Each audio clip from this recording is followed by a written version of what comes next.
Hello. So today I thought I'd try something different on the channel.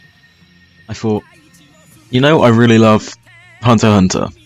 So I'm just gonna sit down and talk about basically why I love Hunter x Hunter. Now, this video is not gonna be scripted at all. I'm just gonna talk and see where it goes. I don't know if I'll even upload this. I just want to try doing this and see where it gets me. So, in case you didn't know, Hunter x Hunter is my favourite anime, and frankly my favourite thing ever, to be honest. It's just, I enjoy it in so many different ways, for so many different reasons. So, to talk about how I got into it,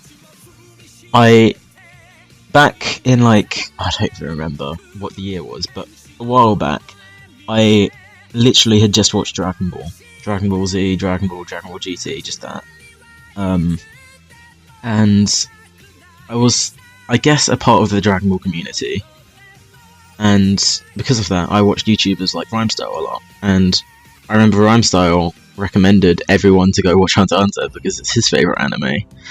And I'm pretty sure I did, it was like on Ask FM, I asked him, what new anime should I watch to get into it? And he said Hunter x Hunter, it will be your favourite anime of all time, and guess what, it was. But anyway, getting back on the topic now. One of the things I love so much about the series is the cast of characters, because basically every character of relevance has development.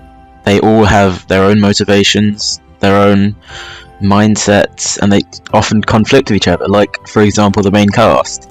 They're not even really a main cast because they're hardly ever all together. They all have conflicting motives, and they're only together when it suits them. Like, Kurapika's just been gone for quite a few arcs until he's come back recently. Urario hasn't been in many arcs at all. Gon and Killua are only together because Gon was looking for his dad and Killua didn't have a goal, but now he has Aluka, so he has a goal. It's just, the characters feel real, in a sense. Their actions feel justified. Like, for example, one of the characters that I really love, well, I love a lot of the characters, but one especially is Nov, because Nov is a character that originally comes across kind of, how do I put this? I guess, well, kind of cocky, kind of, like, he feels he's superior to others, which is kind of a character we've seen in anime quite a lot before, but it's just how, in the Palace Invasion, when he's placing his warp holes or whatever, he just completely breaks down. He has a mental shutdown and loses his will to fight. And frankly, it's one of my favourite scenes in any media, because just how it's done is so perfectly done. In fact, I'm going to link a video in the description that my friend Kaio, or Lord Nostradax, made on Nov's character, because he really explained it better than I ever could. If I had to pick a favourite character, I would have to go with Kurapika, because Kurapika is, at heart, a kind-hearted man. Someone who cares about others and wants to see his friends be happy. But because of the events in his life, the brutal murder of his clan, he's just been pushed to an extreme state that is frankly just really unhealthy for him. And he's aware that he's damaging himself by going down that route, but he does it anyway. He's just one of the most complex and one of the smartest characters in the series, which just makes him really likable to me. His abilities are creative and fitting of his mindset, and I don't know, he's just really interesting to me, especially with the current Hunter x Hunter manga chapters. because he's been getting quite a lot of spotlight in the latest arc, and I'm really interested to see what's going to happen. But anyway, I'm sidetracking now. Another one of my favourite characters, who's pretty close to being my favourite, is Hisoka, because Hisoka is Hisoka. He's not a hero, he's not a villain, he's just this fucked up clown that sometimes completely derails the plot where you think it's going, and I don't know, he's just so unpredictable, so,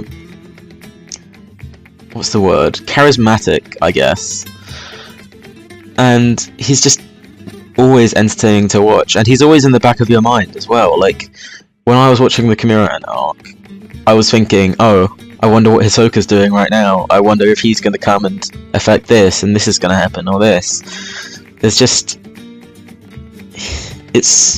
That's the thing with this series, there's so many unpredictable forces that lead to just a unique story, because, for example, in the current manga arc, Togashi has set up so many potential things he could get into, so many different interactions, so many different character arcs that could happen, and most likely will happen.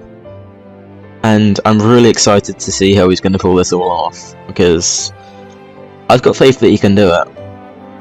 He's a genius writer. I think anyone that's seen Hunter x Hunter or Yu Yu Hakusho can agree with me on that point, at least. So, another thing I want to touch on that the series does so well is the theme of defining good, in a way. As in, what is good? What is evil? Because it constantly blurs the lines between them. Like, for example, the most common instance is with the villains. I wouldn't say there's any flat-out evil villain. Well, evil main villain aside from one, who, Genfru, we don't like to talk about him because he's one of the weaker developed characters in the series, but the other characters make up for it, so yeah. Anyway, so the main villains, Hisoka, if you count him at the beginning, he's just this neutral force. He's not exactly a direct threat to the main cast, but he could be. Nobody understands what his motivations are. And then you have the Phantom Troop. The Phantom Troop, this cold-blooded group of killers who have a real sense of camaraderie between them and compassion for the other members.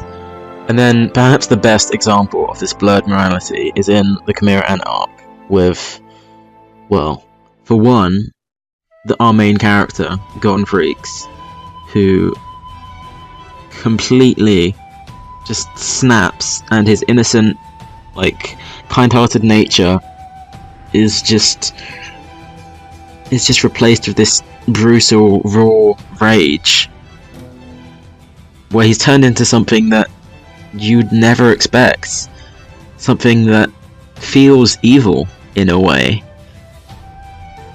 Like, I don't think anyone could call Gon a good person when he was in that state. And another example of blurred morality in the Chimera Ant arc is the dynamics between Meruem and Netero.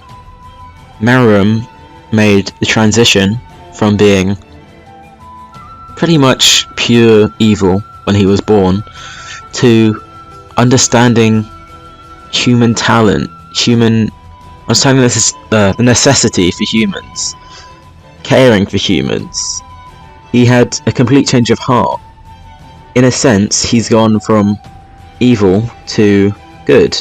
But then you have Netero, who's fighting for the human side, which we would consider as good. But in his in his interactions with Meruem, Netero doesn't feel very good. Meruem offers to create this new world. He refuses to fight. Meruem just wants peace, but Netero refuses it. He forces Meruem into a fight. But I think I'm getting too distracted here, so to close this video, I just want to make one final point about this series. The whole series really encapsulates the theme of a journey, an adventure.